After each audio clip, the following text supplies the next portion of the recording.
Votre attention s'il vous plaît. Cet élément est en ligne là. Contactez-nous pour savoir s'il est aussi disponible en la langue de votre préférence. Veuillez aussi noter qu'il est en audio uniquement, dépourvu de ce fait d'image originaire. ChristEquality.com. Les cieux sont à la portée de votre main, juste par un simple clic de la souris. Évangileéternel.com. Conservation et partage de l'Évangile éternel. En collaboration avec l'homme de Dieu, le Dr Jacques Moutombo, vous propose de suivre cette vidéo pour votre édification spirituelle. Tous les enseignements du Dr Jacques Moutombo sont disponibles sur christequality.com/jacquesmoutombo.html.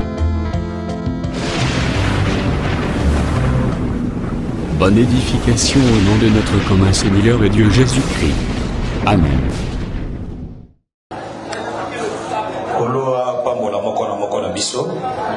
Koloa pambola moko na biso. Osons acclamer dans très fort le Seigneur. Maboko anu beti kapona lumoko. Betela Yesu Christ.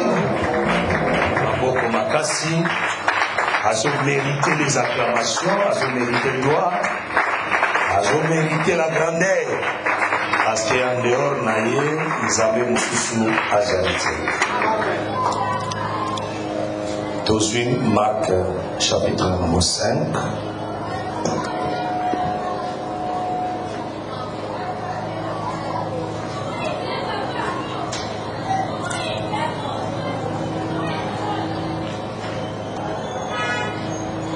Bazotangela biso à partir du verset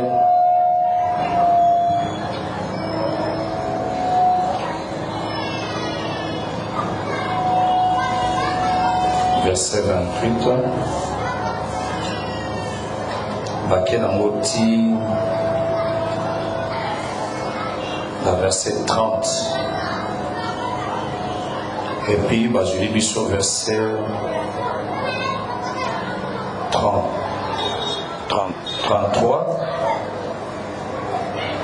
qui est dans la 34. Marc chapitre 5 verset 28. Car elle disait, si je puis seulement toucher ses vêtements, je serai guéri. Au même instant, la perte de sang s'arrêta et elle sentit dans son corps qu'elle était guérie de son âme. Jésus connut aussitôt en lui-même qu'une force était sortie de lui et se retourna au milieu de la foule et lui dit, qui a touché mes vêtements? De sauter verset 33. La femme effrayée et tremblante, sachant ce qui s'était passé à même, vint se jeter à ses pieds et lui dit toute la vérité. Mais Jésus lui dit, ma fille, ta foi t'a sauvée, va en paix et sois guérie de ton mal. Luc 8, 44. Luc chapitre 8, verset 44. Elle s'approcha par derrière et toucha le bord du vêtement de Jésus. Au même instant, la perte des sang s'arrêta. Et Jésus dit, qui m'a touché? Comme tous s'en défendaient, Pierre et ceux qui étaient avec lui dirent, Maître, la foule t'entoure et te presse, et tu dis, qui m'a touché? Seigneur Dieu de grâce, nous remercions pour sa émission Ngolo, n'a pas quoi pour le théo Kalilo Kanayo. Merci de mon salut qu'on a ça, soit moi ça ça va nasser dans ma papunaye. Merci de mon mission Ngolo, mais sorti de l'eau comme baleli papembe vigno, et papembe sous les autres on a eu vigno makila, tu l'as sur le tomé la makila de zobo moi. Je te remercie de nous sur Satana, pas bon la bakon tout tanga, te donner le bon comme Jésus Christ. Amen. Tu peux cette église monter la comme Jésus Christ.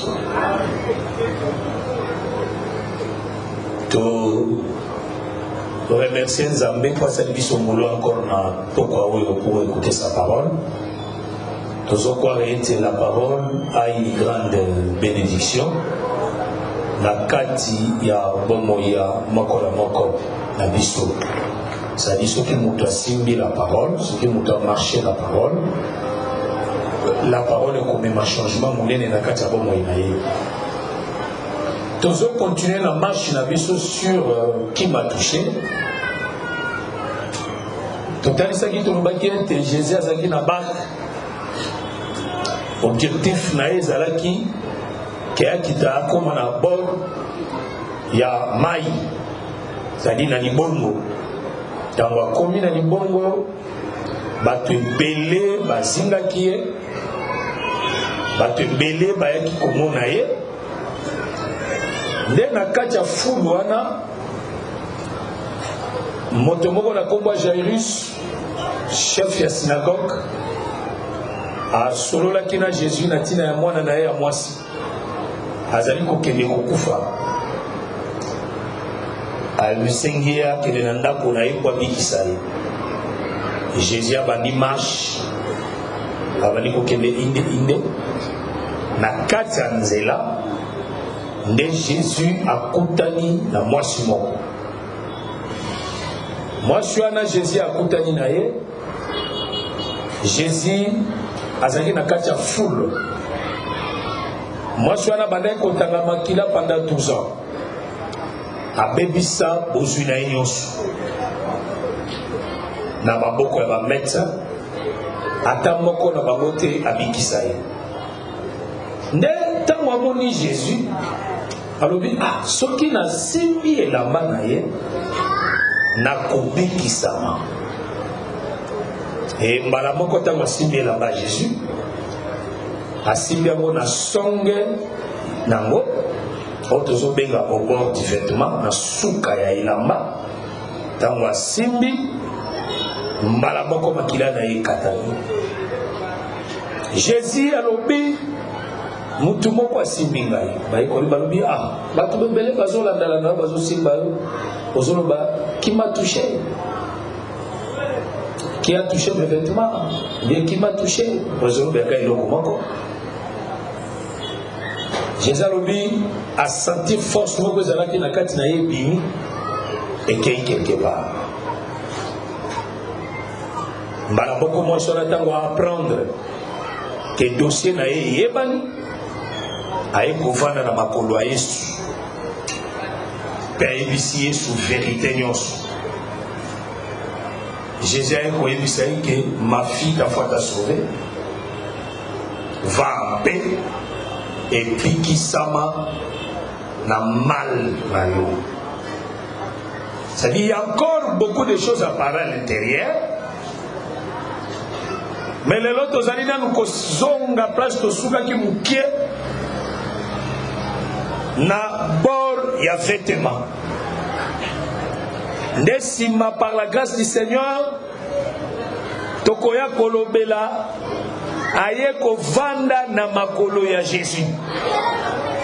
Nde tokoluka toyeba importance nini atrouvaki sur le pied de Jésus. Eloko nini ya malonga ya valeur atrouvaki na makolo ya Yesu. Na kovanda na makolo ya Yesu, il y avait des choses où il est kanakiwana. La femme a parlé toute la vérité. Tokolobela kango. Pekanga na kovanda na makolo wana. Mais écriture zoloba elle était déjà guérie. Parce que makila na ye katani. Mais na fini na suka na yango.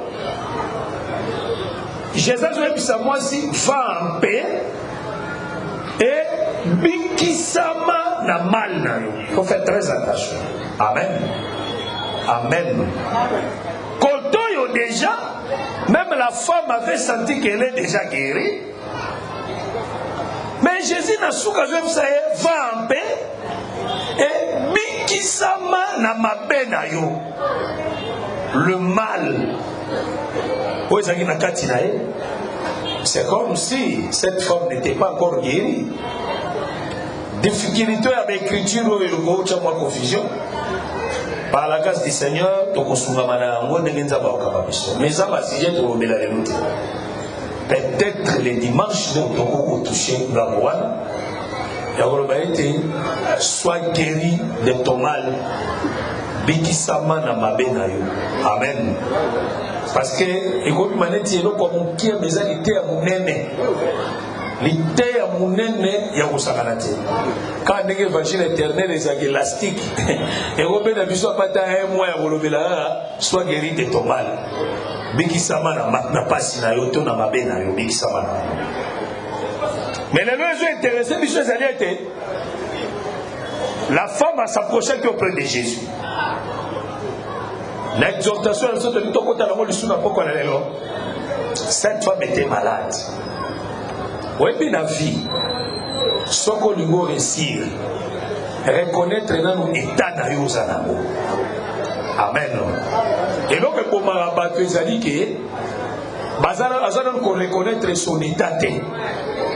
Non, j'ai déjà la foi, frère, Jésus déjà guéri. Avant que Jésus guéri, il faut reconnaître que je suis malade. Si tu te reconnais, dans l'état où il y a dans la difficulté où ça ne marche pas, ça ne va pas. Qu'on soit comme habituel était. Qu'on soit comme que les autres normal. Au message, on dit non, tu dois revoir ta vie. Amen. Tu dois revoir ta vie, regarder ta vie. Autant de vie, autant d'âge, parce que la Bible aussi fonctionne à l'âge. Jésus à l'âge de 30 ans a bâti ministère.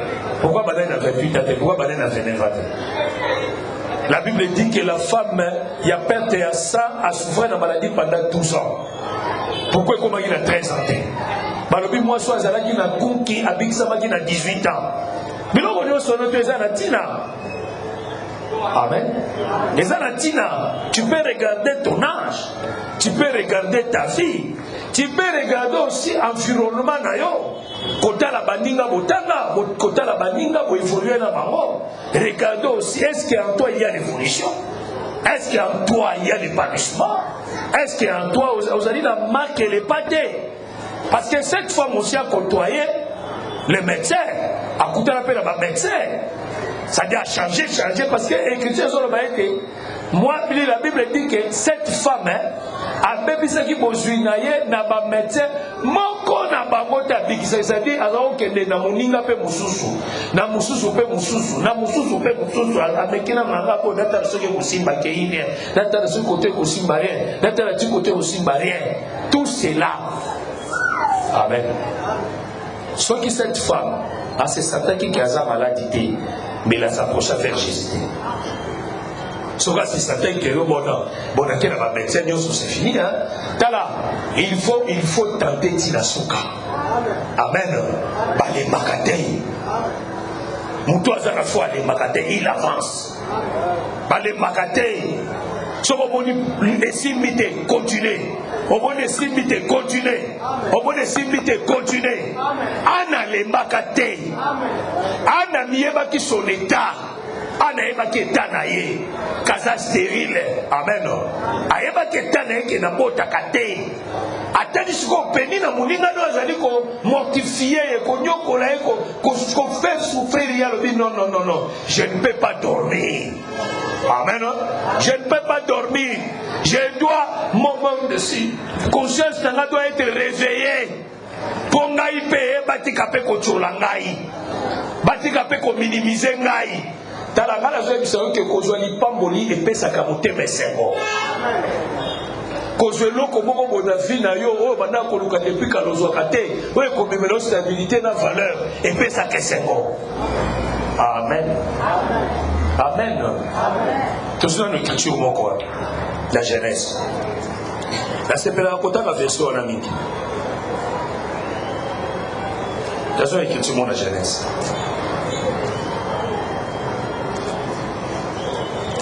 Genèse 17.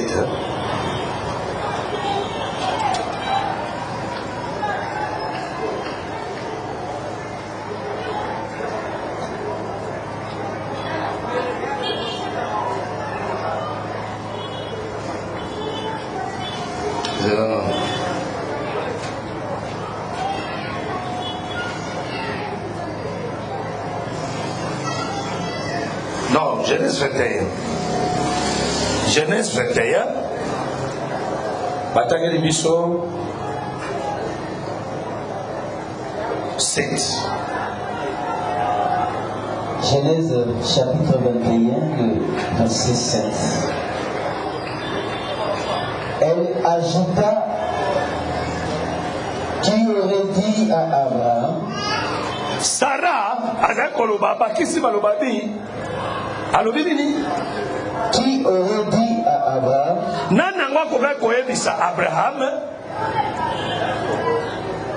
Sarah allaitera tes enfants. Sarah a komelisa bana. Cependant, je lui ai enfanté un fils dans sa vieillesse. Na yango na boteli ye mwana moko na kibombaka na ye. Amen. Amen. Mais dans la Bible, na ba promesse aux hommes bandoko pesa Sarah, na nzela Abraham, Sarah ne croyait pas. Elle ne croyait rien. Amen. Na Genèse 18, tango zamba zoyebisa Abraham pour Sarah. Sarah zoyoka na tante kuna na kati ya tante Sarah zoko Sarah zolobani. Sarah zolobaki un jour malazina komi nango. Mon Seigneur aussi a sa vieilli. Est-ce que tu as sous na désir pour ça on est aux amis.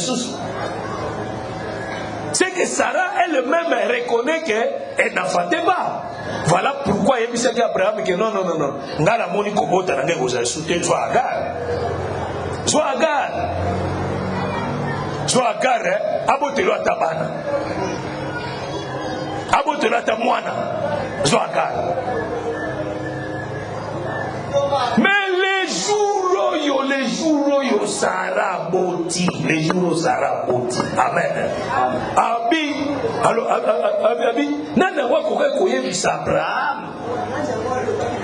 Eh, nana wa lobaki Abraham que Sarah a komelisa bana. C'est déjà le roi neti, est-ce que ekoke kosale make un jour na Sarah na melisa bana.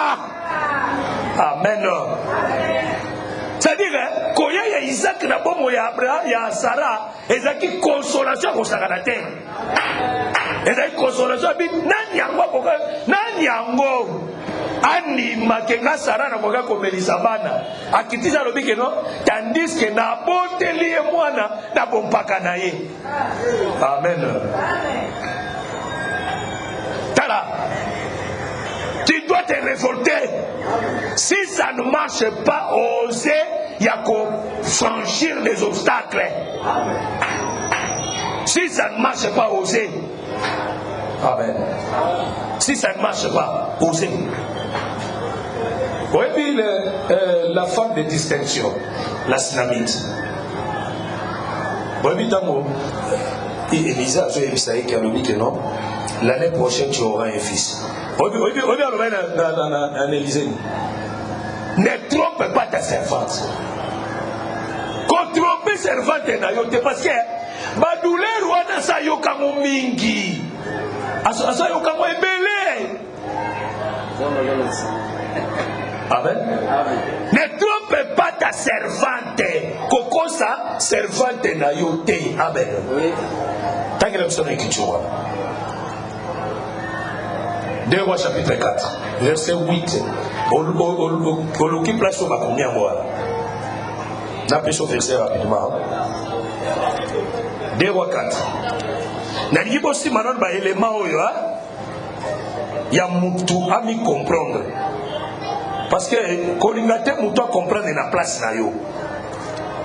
Mutu à ça oui. Ce qui mutu linga ça la place na yo vous à la passe. 2 Rois 4, 17. Ok. 2 Rois 4, 17. Élisa lui dit: Elisa lobinaye. À cette même époque, l'année prochaine, Na époque kaka moko yo na mbula ezoya. tu embrasseras un fils. Okoyamba mwana ya mobali. Et elle lui dit: E alobinaye. non, Te. mon Seigneur, Kolo na ngai.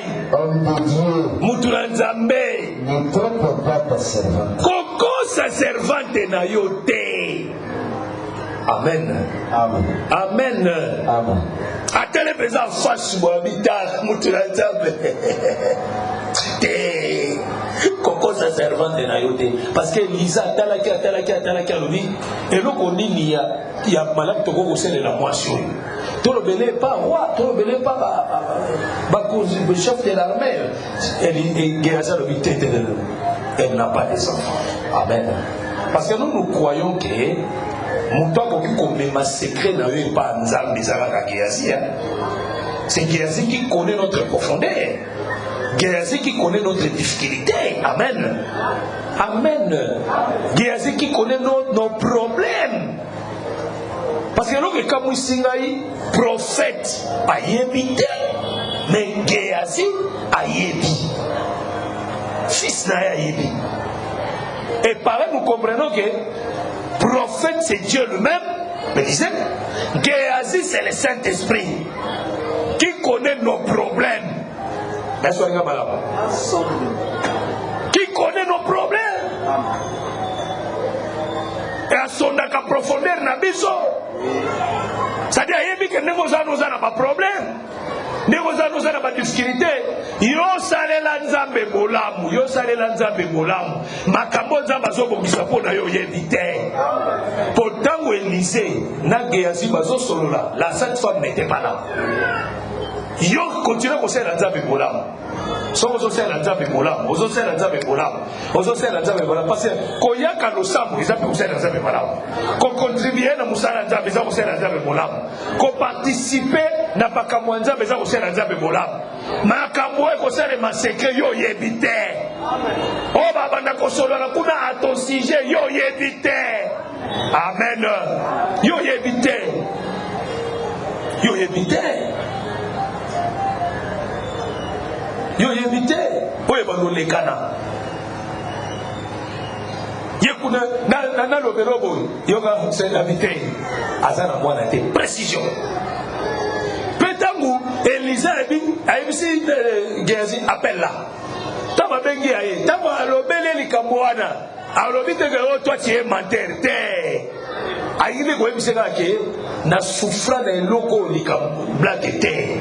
Ça la comméka koloba babiloko tezana toujours rappeler ba souvenir ba souvenir ozo sopela na ba douleur mais kakatano na likabo ne dis pas ça ne dis pas ça c'est pas ça mais prophète il sait que au monde amen et kokisama na zo lingana no comprendre ton état on peut tout ça comprendre état na ba kotika ya prière.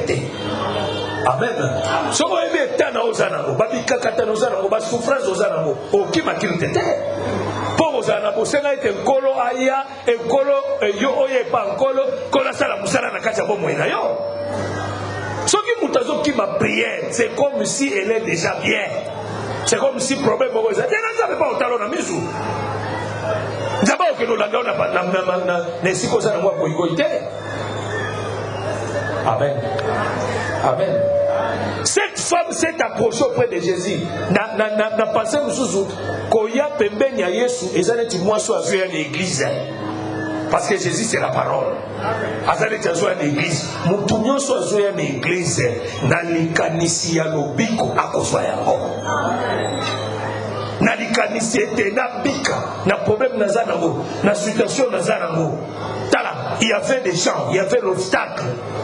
Kolongwa esika alaki ti kokome place Jésus alaki c'est tout un temps et la période du mobima peut-être il y a 2 ans peut-être il y a 3 ans peut-être il y a 4 ans il y a koyaka pembeni ya Yesu mais vous allez na mukolo moko oh Jésus vous donne la consolation. Amen. Tu dois connaître ton état mes amis. Tu as quel problème où ils ont marché? Tu as quelle difficulté où ils ont marché? Les Camoulines, ils ont kanga, ils ont tamoulaté dans la case. On est peut-être aux alaka, puissance en zambezate. Non, yo moko est-ce que expérimenter nzaboboni nguyate? Amen. Est-ce que expérimenter puissance en zambezate? Moi, je suis problème à moi, c'est qui j'hésitais. Cette femme elle-même était souillée. Elle-même avait des problèmes. Elle-même avait des difficultés. Amen. Jésus et ses disciples marchaient là-bas. C'était le problème de la femme. Ce qui a poussé à la gâter, elle n'a pas piqué. azoringa malamu soka pusanaka te alingaki mpe abika te eloko etindikaki abika eza parce apusanaki aose yango azwaki solution na problème na ye oyebi nga un jour nakosalaka eloko wana te na vi na ngai ata nazolia mosuni ya ngulu bakali yango boye nazolia na makemba nabosanaka souffrance wana ya nzala wana te nzala impossible rien ça ne marche eloko moko te ezotangwa tout bloqué namonaki yango te eza komesana non nakeluka nzambe nabi non c'est ça non pona lia il faudra que ne pas baninga moko boye soki nano bakomi te sofandi wana ozela eloko mosusu ozozela olia fufu na bango bakoya misu 21 onzala esele mitiosolete batie waso babenge sikoyo donc eza wana ke soki osali retard peut-être obimaki bosali retard okutana basi balie bango baozela yo te po ezala yo te ngai naza koblige nafandanga nazelaka bango je me suis arrivé à se révolter non pas comme ça pas cette vie la côte à l'osam toi sec moi-même n'a dit non situation il fait changer la côte prière amen si ça ne marche pas entre en prière quand j'ai été battu du côté à l'osam non yobo côté à prière cherchez la face de Dieu. Amen. Luka longa nzambe. Karama na nzambe. Peut-être que quand tu n'as pas dit la keli mabe. Alors tout le nzambe n'a dit mais peut-être que je suis maudit. Les choses ne marchent pas comme ça. Peut-être que je suis maudit. Pourquoi ça ne marche pas? Ou peut-être que sa volonté qui s'engaille. N'a pas prié, le Seigneur m'a donné des précisions claires. Malédiction sois calme. Et quand je suis sorti, j'étais dans la précision. Je comprends que amen l'église. Amen. Automatiquement, consolation. Et les choses, il y a un moment où se dessiner sans même qu'il y ait un forçant. Il y a un moment où se dessiner petit à petit. Ce qu'on a la confiance en Zam, ce qu'on a en Zam, ce qui chaque jour tu t'attaches à Dieu. Oh, les choses, il y a un moment où se dessiner dans la Katinayo.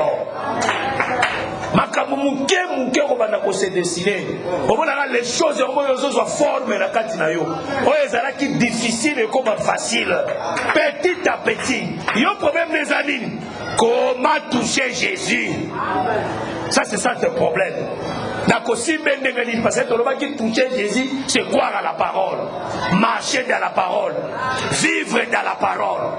Amen, Église. Mais remarquez ceci. Cette femme a poussé à mis au bord de ses vêtements. Donc, que le vêtement, c'est Jésus. Mais a mis au bord de ses vêtements.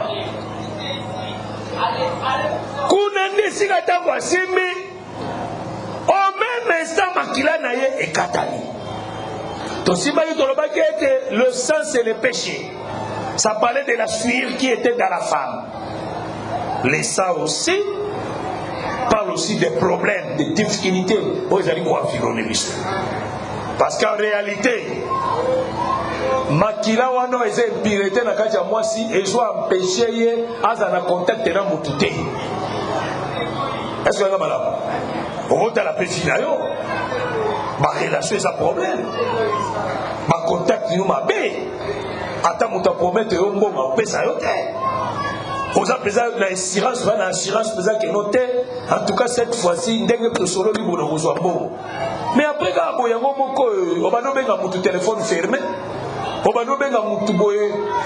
Ero benge mukologozo ça mais yo na c'est là quand je vois nous qui tenait mais téléphone fermé ah bon je ne sais pas le téléphone n'était pas fermé hein? Donc des histoires comme ça.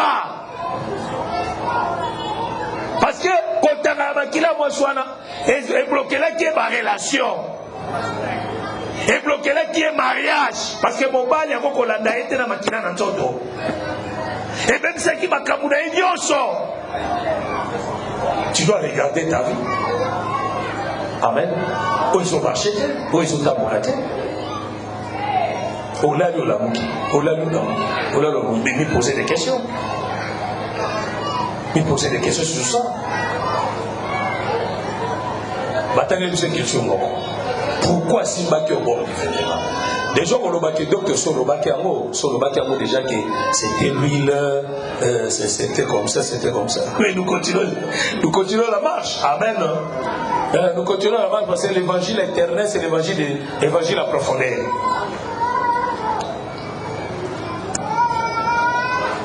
Aujourd'hui, son nombre chapitre 15, verset 38. Kokita.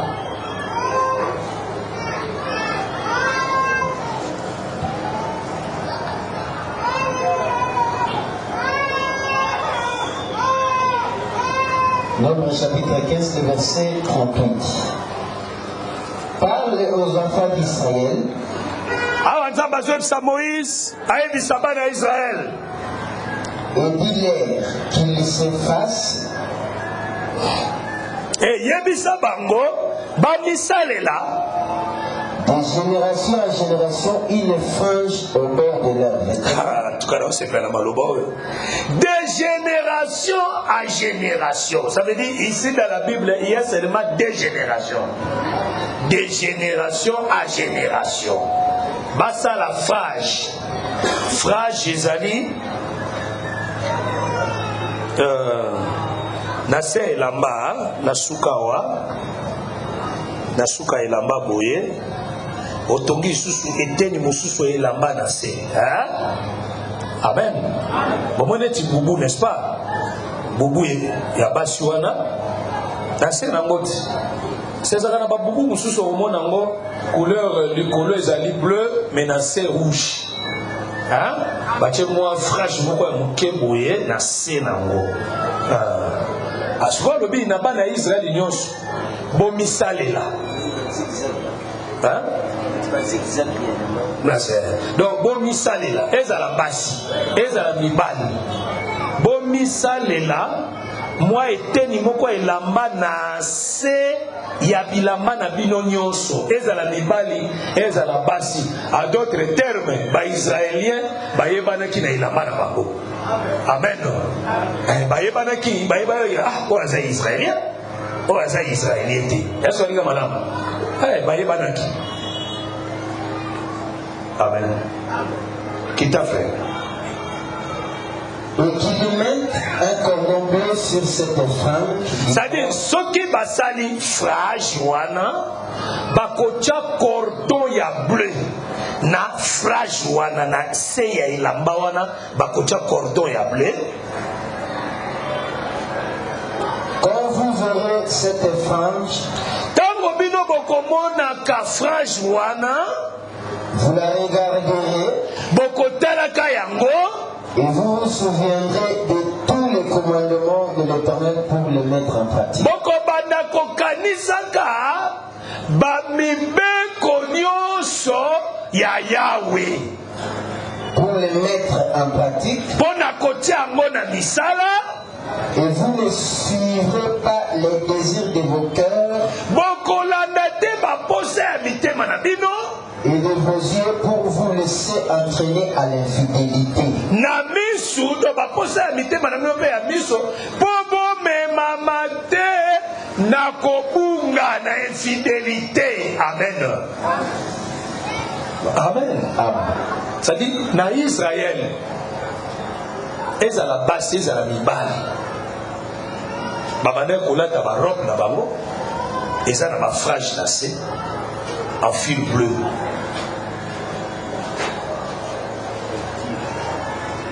Soko lati yango asa atongi eza lelamba eza ya couleur nini, eza ya jaune, eza ya couleur nini, mais na suka na yango frage ya cordon ya blé. Amen. Neti bordure, neti suka boye, neti boye bordure na yango boye, na se boye, bato nyonso. C'est-à-dire muyude soki azotambola bakoyebake oyo aza muyude. Philistin soki azotambola bakoyeba oyo aza Philistin. Moabite soki azotambola bakoyeba oyo aza Moabite. Est-ce que nga malaba? Amen. Samaritain soki azotambola bakoyebake oyo aza Samaritain. Voilà pourquoi Jésus-Christ dans Luc chapitre 1 dans Jean chapitre 14 dans Samaritain bayebaki oyo aza Samaritain. À partir de quoi? À partir de Ilamba. Est-ce que vous avez malade? La nanga très bien pour ce soir. À partir de Ilamba. Donc ils ont eu banake. Oyoyo. Ilamba azola tezaboye. Oyoyo. Ilamba azola taboskoyo. Bangonyo. Soba isalien tout. Na elateli na bango. Bazo tia frage nase. Eza na cordon ya blé. Bazo benga ngoni. Bazo benga ngo chaque fois soki batali yango. Et kaniselaka bango le commandement de l'Éternel. Par là je comprends que les frages là, où les alliés na fil bleu, ils ont les commandements de l'Éternel. Amen. Ça dit, ngala lati le commandement de l'Éternel. Oh, kuna lati le commandement de l'Éternel. Nga soki na otala na mona le commandement de l'Éternel na kati na yo. Yo soko zotala na ngape yo pozo mona le commandement de l'Éternel na kati na ngai. Ça dit ba ke biso nyonso tozo marcher na commandement de l'Éternel. Oh, le commandement de l'Éternel c'est sa parole. Amen. C'est sa parole. Ça dit biso nyonso tozo tambola na parole ya Nzambe.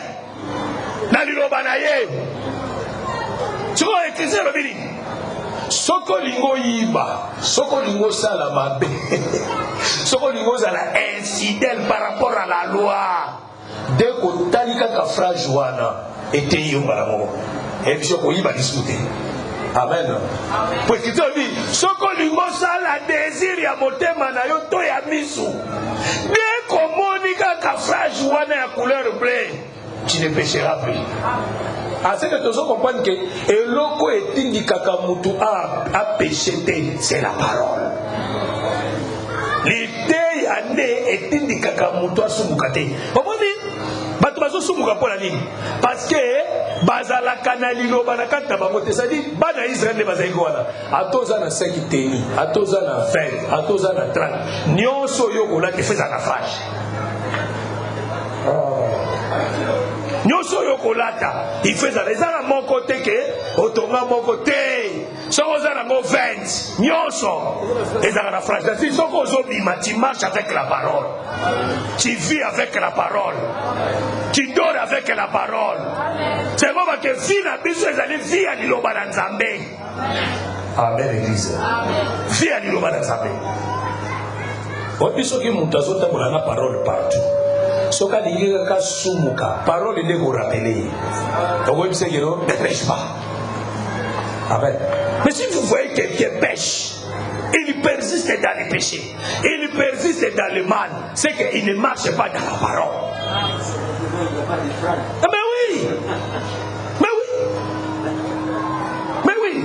Parce que ceux qui m'ont un frage, oh sumukate. C'est la parole qui te croit empêcher à sumuka.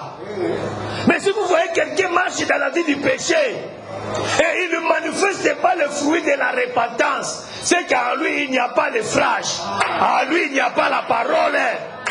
Parce que Balobi, chaque fois que l'inga sumuka décatali yango et qu'on rappelle, c'est-à-dire qu'on ramène à la raison. Et qu'on zone qui s'aille dans nzela ya botosi. Amen. Et qu'on zone qui s'aille dans nzela botosi. Malamoko bayi na sumuki.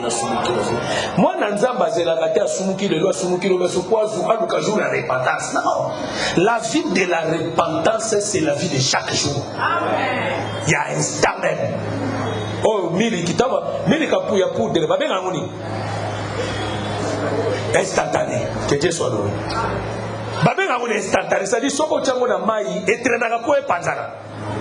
Automatiquement soko tiango na mai malaboko malaboko poussière lingwe instantané et traînera te ko comme mai. C'est ça la vie d'un enfant de Dieu. Moi na nzambe banda tongo asumukiti alali pe na lisumu lobi pa la muki na lisumu. Ah, il n'a pas la parole. Ah, d'un côté. Amen. Ah, d'un côté, frère. Que Dieu soit loué. Ah, la parole de Dieu. Alali tina pana, alali na yango, alali na lisumu, alamuki na lisumu. Par exemple, ceux qui ont rappelé que frère, ton soeur, tu as péché. C'est qu'en lui, il n'y a pas la parole. Parce que parole, il y a un moment où il faut ramener et rappeler que tu marches dans les péchés. Est-ce qu'on regarde là? Oh, Jésus était juif. Jésus était juif. Moutoloba que Jésus est juif, c'est la femme samaritaine. La femme samaritaine a dit ça à Jésus. Hein? Toi, tu es juif. Biso toza samaritain toyo kanaka na binote. Jésus aloba kite ko yo mwasi oyo ozokosanga na zaka juif tete. Jésus anima kaza juif. Na nzoto boye so azalaki moyuda. Voilà pourquoi tout moyuda, tout israélite soka lati elamba ne fait la naufrage. Yamona Jésus peut lamba des agi naufrage. Amen. Ah, c'est que moi soyo tant que ne kosimba les bords ya vêtements à Jésus, à d'autres termes, elle avait touché le commandement. Si quelqu'un touche le commandement, quelle que soit sa maladie, quel que soit son péché, il sera pardonné, sa maladie sera ôtée. Yamona je me sens que la parole guérit toutes sortes de la maladie. La parole guérit toutes sortes de la maladie, frère. Amen. Dès qu'à Osima, elle avait touché la parole. C'est la parole qui guérit. C'est la parole qui délivre. C'est la parole qui arrête l'hémorragie du sang. C'est la parole. Amen. Parole est Pikisaka. Jésus a dit, vous êtes pire à cause de la parole que je vous ai annoncée. À ceux qui vous est pire, à toucher parole, à croire la parole, il sera pire. Amen, l'église. Il sera pire. Mais fais attention. Balobi que frère Joël disait la couleur bleue. Gloire au Seigneur. Amen. Il disait la couleur bleue. Frère Jésus la couleur bleue. Ça dit Balobi dans nos frères Joanna, ils ont rappelé les commandements de l'Éternel. On compte na ba désir. On compte na ba désir ya mushina. On ngo shina mobali abatu. On ngo shina malaboko ceux qui ont tali frère Jésus dit ko shina te. Amen. Ce qu'on dit ça la moyiba. On ngo yiba. Ce qu'on tali frère Jésus dit ko yiba te. Amen. C'est ça. Ça dit tu marches avec la parole. Partout où tu es, mon Dieu, ça se fait cette soeur, frère, Azan et Nobarakati. Parce qu'on a la vie de la parole à toi. Mais suivez, là, bien. Et puis, Balobi, et sa couleur bleue. Bible tika la babate, Bible Nobaka. Bible explique à ma couleur. Explique à ma couleur, Yos. Parce que tout le capé toyeba couleur bleu et l'incolomanie. Tokaïna nombre chapitre 4 frère. Dieu a tout mis par écrit. Nombre 4 frère. On suit à partir du verset 1. Jean verset 1 toujours qui t'a malé. C'est la parole qui guérit. Amen. Et dans un sokato qui n'a pas problème d'apôtre l'autre sera guéri au nom de Jésus. Amen. Ok frère. Nombre chapitre 4 verset 1er. L'Éternel parla à Moïse et Aaron et dit. Yahweh alobi na Moïse pe na Aaron alobi. Compte les fils de Kéat parmi les enfants de Lévi. Tanga bana ya Kéate. kati na bana ya Levi selon leur famille, kolandisa mabota na bango selon les maisons de leur père, kolandisa mandako ya tata na bango depuis l'âge de 30 ans et au-dessus jusqu'à l'âge de 50 ans. koluka kobanda âge ya 30 ans pe likolo kino na âge ya 50 ans en réalité na biso lelo te to avancé Tous ceux qui sont propres à exercer quelques fonctions dans la tente d'assignation. bao nyonso bazali propre ya koexercer batente d'assignation va exercer fonction d'attente d'assignation. Voici les fonctions des fils de Kiat Dans la fonction yabana Kiat, dans la tente d'assignation. l'attente d'assignation. Elle y concerne le lieu très saint. Oh, les amis, la lié très saint, très important. Oh, les autres la lié très saint. Parce que l'église, il faut que ça fonctionne. Ouais. Tu es à l'église, tu fais quoi? Quel est ton travail? Quel est ton boulot? À l'église. Amen. Amen. Amen. Amen. Quel est ton boulot à l'église? Si à l'église, tu es seulement un simple observateur, tu dois connaître ton fonction à l'église. Tu fais quel travail à l'église? Pour que Nzamba Pambola ou Moussa Lozo Salaman. Yo mo faut peu faire Dakar. Depuis que dans l'église, j'ai contribué à Nini. J'ai contribué à la Nini. Quel est le travail que moi je contribue pour que le Seigneur n'a pas mon âme? Parce qu'en réalité, Moussa les a moututé, Moussa les a Moutura Moutakozoli Pamboli Kolanzamana Moussa Lazo Sala. Si tu sers bien ton Dieu, il te bénira. Et on le sert non en murmurant et non en gémissant. On le sert avec un cœur dévoué. Amen. Un cœur ouvert. Un cœur s'attaché à sa parole. Et tu verras la main de Dieu dans ta vie. Que le Seigneur vous bénisse. Continuez, frère. Verset 5. Au départ du camp, Aaron et ses fils viendront démonter le voile. Et ils les en couvriront l'arche du témoignage.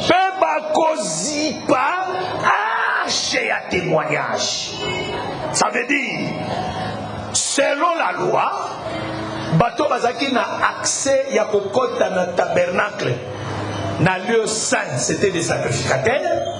Pe na lieu très saint, c'était les souverains sacrificateurs.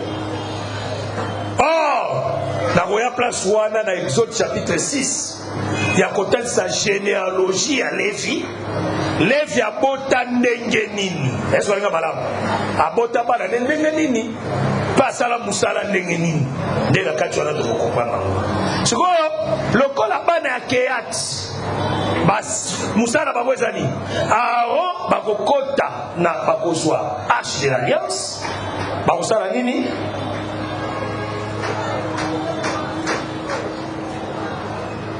Arche du témoignage de Dieu. Qu'est-ce que c'est le témoignage? C'est l'alliance. Va couvrir.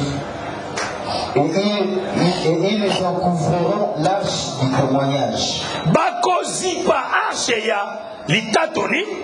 Ils y mettront aussi une couverture des peaux de dauphin. Bakozwa likolo nango bakotia couverture ya poso ya mbisi ya dauphin. Et ils les étendront par-dessus un tronc entièrement d'étoffe bleue. Bakozwa likolo na yango bakotia elamba ya bleu. Puis ils placeront les barres de l'arche. Pe bakotia banzete ya arche pour la remettre. Ils étendront un drap bleu sur la table de paix de proposition. Bakozwa drap ya bleu bakozipa yango na table ya paix de proposition. Et ils y mettront dessus les plats. Pe bakozwa kita les coupes. bakozwa bakupe biloko nango nyonso. Ça c'est les calices pour les libations. Biloko nango nyonso bakotia esika moko. Le pain il sera toujours. Ok, tupusani kita rapidement. Ils étendront sur ces choses un drap de cramoisi. bakozwa likola biloko wana bakozwa drap ya montane ngwa.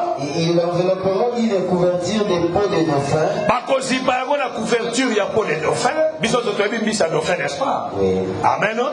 Biso asakanaka na bato wana na bato surtout na Congo ya la terre. Dauphin na Congo azate. On côté na Chine, na moi les États-Unis, dauphin soko yebisi seka abeti beta baboko.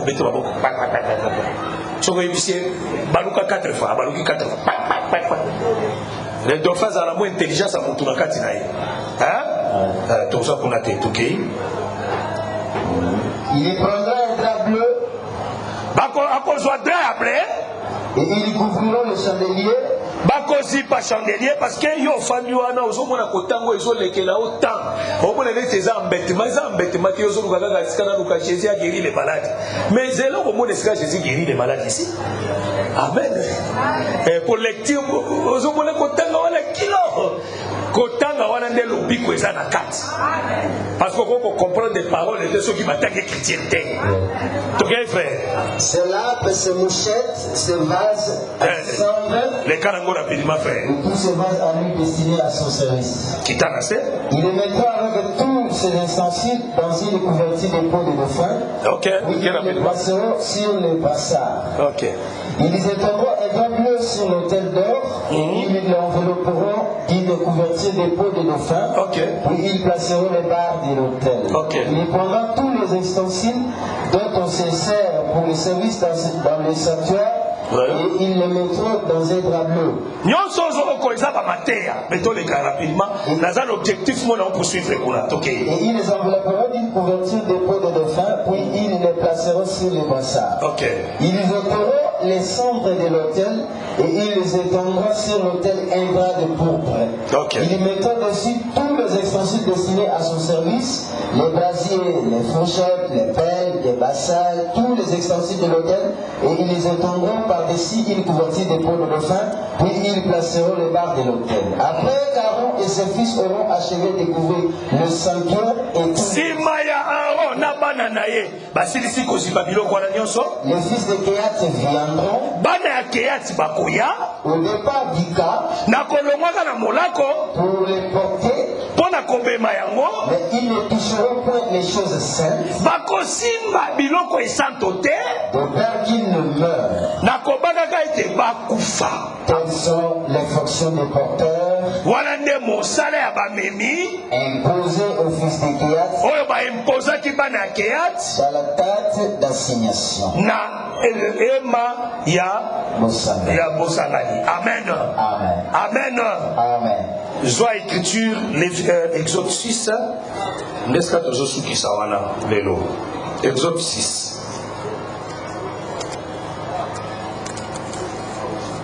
Makambo il faut yoka yango de l'église. Amen. Amen. okende te okaka place mosusu bazoteya yo ozo comprendre eloko te soki batuna oyo bia nayebi na ngai te balobi bana Keyati eza banani zwa Exode 6 zwa verset 16. Voici les noms des fils de Lévi Botala bakombo ya bana ya Lévi avec leur postérité. na bokitani na bango Gershom, Kehat et Merari.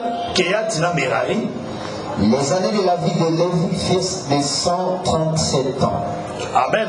Amen. Omoni bana ya Lévi baza misatu. Kehat, Merari na Gershom. Moïse na robabine banani. Moïse na robabine pa na bana na misatu. Babine sko e banani.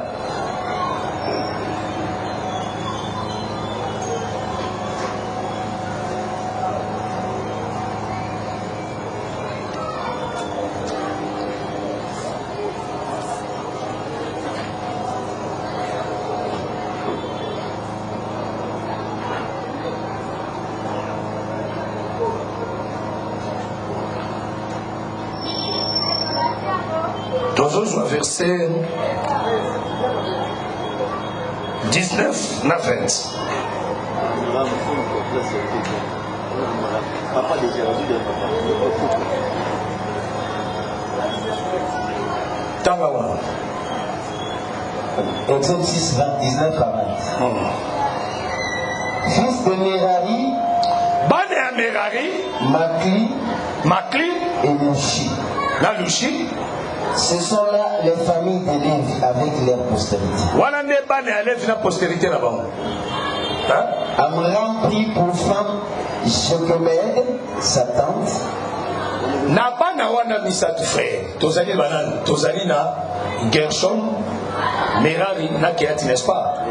Hein? Na kati ya Merari nde nani azobima kuna? Aaron na Moïse nde bazobima na Merari, parce que nzambe akabola iboyi na kati ya Levi babimi na Keati. Papa ya Moïse, c'est ça. Ok. Ok. Exode 6, verset 18. Ok. Fils de Kehat, Bana ya Keati, Amram, ça veut dire Amram n'est tata ya Aaron, tata ya Moïse, na tata ya Marie. Amen. Amen. Bola nanga mara pona osukisa wana. Ça veut dire les aboti bana misatu, aboti Keati, aboti Merari, aboti Gershom. Siko na bana ne misatu. Keati koko yaba Moïse. Ya boti mwana na ya mobali na kombo ya Amram. Amram pa ekobota bana na ye na kombo ya Aaron, na kombo ya Marie, Aaron na Moïse. Bana misatu. Est-ce que madame? Siko na kati na bango misatu wana aponi Moïse lokola prophète. Aponi Aaron lokola sacrificateur. Sikoyo Aaron na bana na enza bapesi bango sacrificature. Aaron comme souverain sacrificateur, bana na lokola ba sacrificateur. Est-ce que na malamu? Amen. Sikoyo Marine nzamba tobone lokola pe prophétesse na kati na bango. Sikoyo na bango batikali misatu. Kehat, c'est-à-dire na kati ya Kehat Amram abima ye moko te, abima na bandeko na ye. Bandeko na ye mususu nde bapesi bango charge ya koporter les ustensiles. Soki Israël nzamba apesi nzela bademonte tabernacle, soki balingi bakende nde akobenga bandeko na bino bato bokozwa charge ya mosala ya komema o bagershonite bamerarite na bakeatite bango nde bakomema biloko. Est-ce que nga malamu? Amen. Sikola nanga malamu nzamba apekisaki boye alobaki arche de l'alliance ou bien l'arche ya témoignage. Moto akoki komona ngo na misu boye te sakatikala na bomoi. Ezala l'autel du parfait. Ezala la table des paix des propositions. Ezala le chandelier.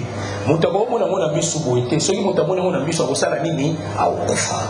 Sikoyo ezala wanda ndenge to wana kati ndako boye.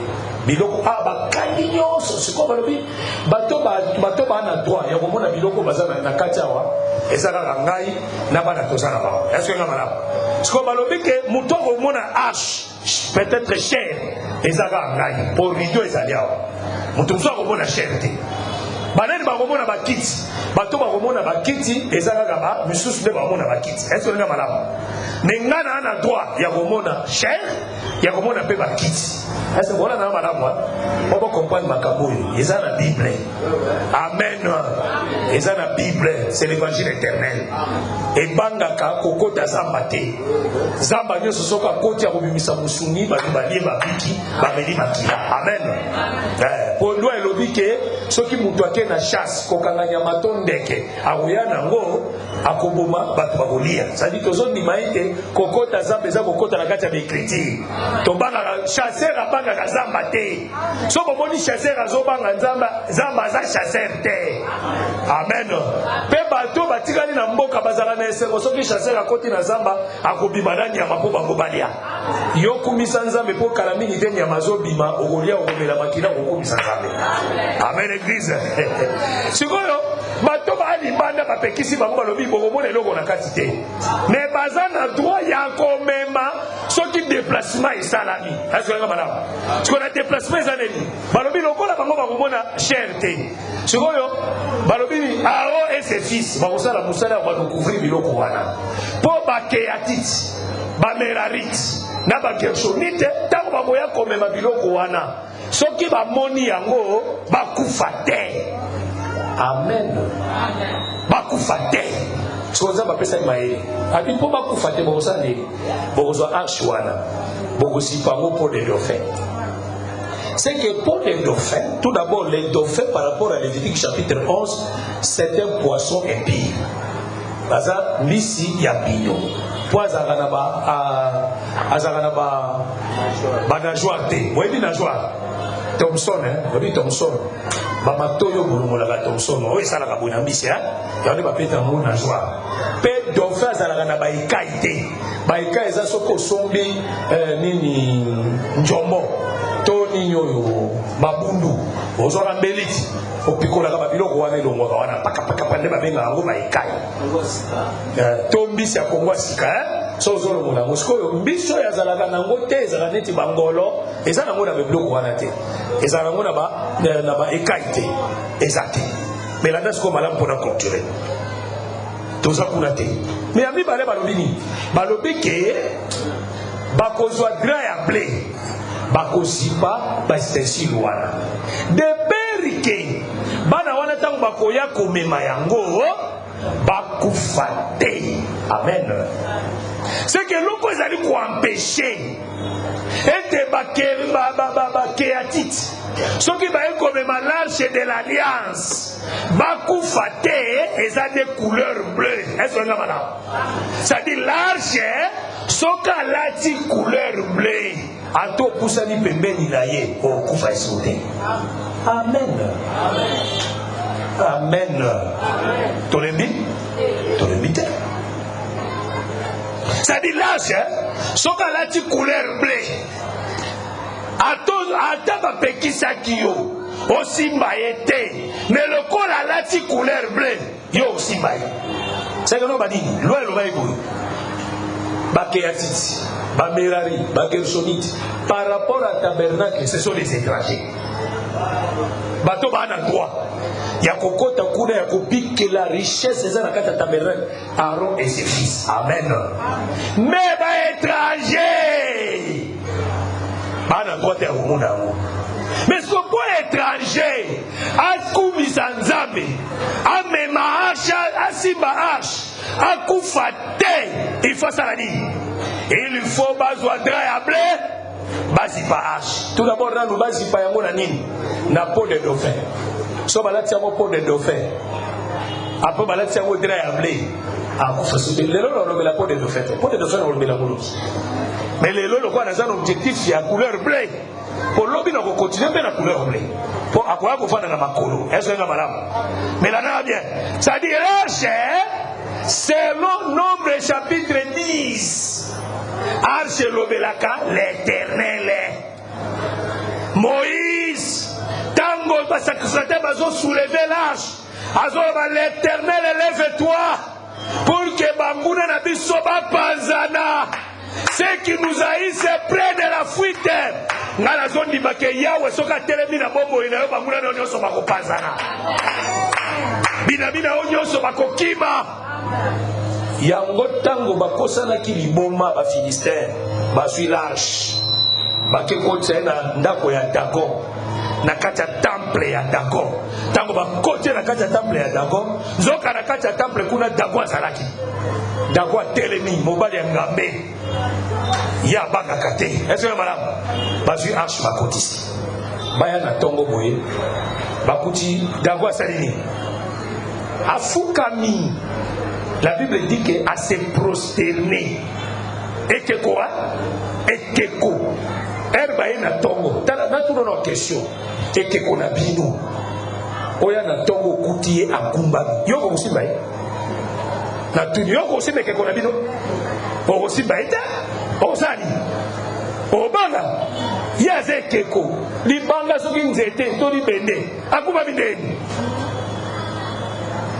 tongo boy bakuti dago akumbani mbunzo oyo na se amen pona kokisa version robiete mabolongo nyonso egumbamela ye amen bakolo na ye baye babia bakomprendre bazwi ye batomboli batelemisi ye batelemisi ye baya na tongo boye bakuti ye bakatikati ye ndamu bakati ye makolo bakati ye matroke katikati ye ndamu nde bakomprendre ke asalaki musala na ndako amen oh lâche ça parlait de la gloire tant que le roi qui na Israël balobi la gloire est bannie en Israël Israël est comme Ichabod c'est que la gloire parle de Dieu lui-même quand on va dire hache bakoto na kati ya ndako ya dago buntu ya liboso dago malamu hache malamu gigigigi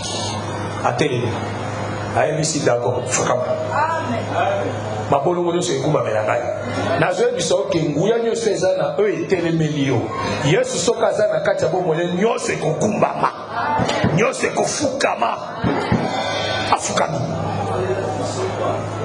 amen afukami ayebisi yo okotelema te soki na moni otelemi seke ngai na nzambe te atikali ngai ya kofukama nde mwana titongo bakolo na ye bakuti ya kofukama amen bayede nzambe na bango bazongisi ye wana age bakuti age afandi ne kaka intouchable batushaka ye te bakweyisaka ye te babetaka ye te au large c'est tout un roi c'est le lion un héros des animaux qui ne recule jamais en arrière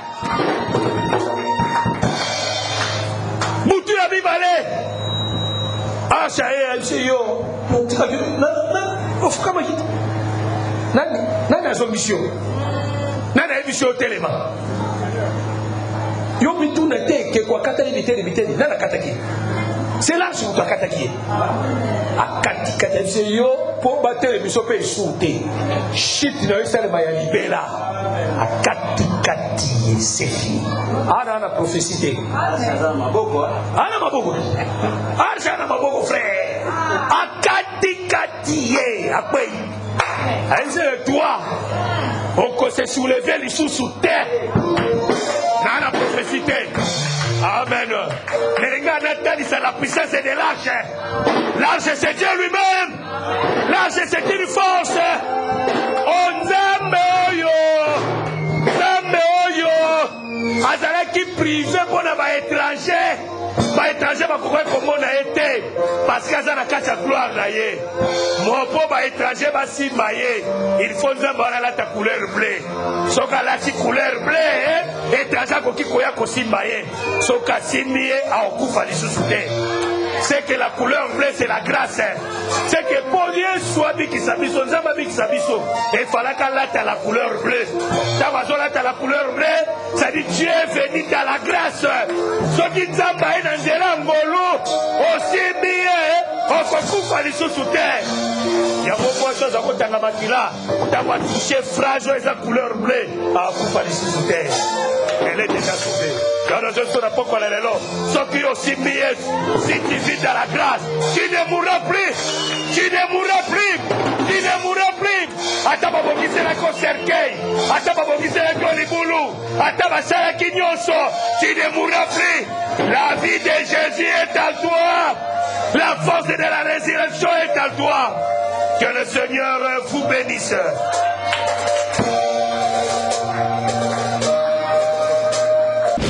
Merci d'avoir suivi ce message et que Jésus-Christ vous bénisse. Si vous avez une question à l'intention de l'homme de Dieu, si vous voulez que l'homme de Dieu prie pour vous, si vous voulez vous confier à l'homme de Dieu, ou si vous voulez tout simplement bénir l'homme de Dieu, contactez-le directement si ses coordonnées sont disponibles depuis sa page. Sinon, contactez-nous et nous lui transmettrons vos préoccupations. N'oubliez pas de faire un tour à notre page évangélisation pour voir en quoi vous pouvez vous rendre utile à Christ par cette œuvre. Que Dieu vous bénisse tous. Amen. ChristQuality.com. Les cieux en un clic de la souris. Évangile-éternel.com Le signe de l'évangile éternel. Christ Equality Fondation, équilibrer la manne ramassée dans le désert de sorte que chacun ait un maire.